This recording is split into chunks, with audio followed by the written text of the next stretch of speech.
অনুষ্ঠানস্থলে আছেন আমাদের senior correspondent Hasanul Shaon, যাচ্ছি তার কাছে। শাওন, কেমন বাজেট চাই অনুষ্ঠানটির জন্য, প্রস্তুতি কেমন দেখছেন? রোকসানা, আসলে এফবিসিসি এবং এনটিভির যৌথ আয়োজনে কেমন বাজেট চাই অনুষ্ঠানটি দর্শকদের জন্য সম্প্রচারের জন্য আসলে এই ঢাকার hotel pan Pacific hotel Sonargaon এখন আসলে এই বলরুম পুরোপুরিভাবে প্রস্তুত।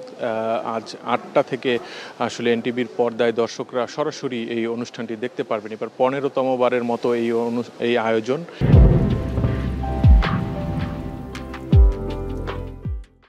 এনটিভি এফবিসিসিআই এর তো এই আয়োজনে মূলত আপনি জানেন যে আগামী ৬ জুন জাতীয় সংসদে আগামী ২০২৪-২৫ অর্থ বছরের বাজেট পেশ করা হবে।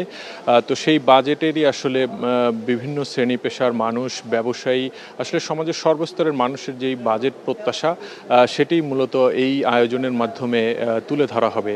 সেক্ষেত্রে এই মূল আয়োজনে অর্থনীতিবিদরা থাকবেন ব্যবসায়ী নেতৃবৃন্দ, বিভিন্ন চেম্বার অ্যাসোসিয়েশনের নেতৃবৃন্দ থাকবেন, সমাজের বিভিন্ন শ্রেণী পেশার মানুষ এখানে থাকবেন। এখানে তুলে ধরা হবে একদম প্রান্তিক কৃষক থেকে শুরু করে ব্যবসায়ীদের শীর্ষ সংগঠনের শীর্ষ নেতৃবৃন্দের বক্তব্য।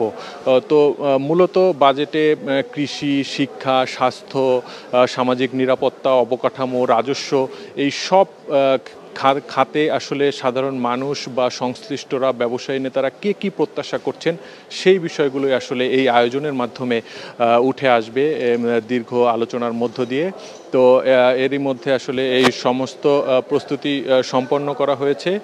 তো এখানে প্রধানমন্ত্রীর অর্থ উপদেষ্টা থাকবেন, অর্থ প্রতিমন্ত্রী থাকবেন, তারাও আসলে সবার প্রত্যাশা অনুযায়ী আগামী অর্থ বছরের বাজেটে কি থাকছে সেই বিষয়েও একটি দিক নির্দেশনা আসলে পাওয়া যাবে। তো রোকসানা, এই ছিল আসলে মোটামুটি প্রস্তুতির সর্বশেষ খবর।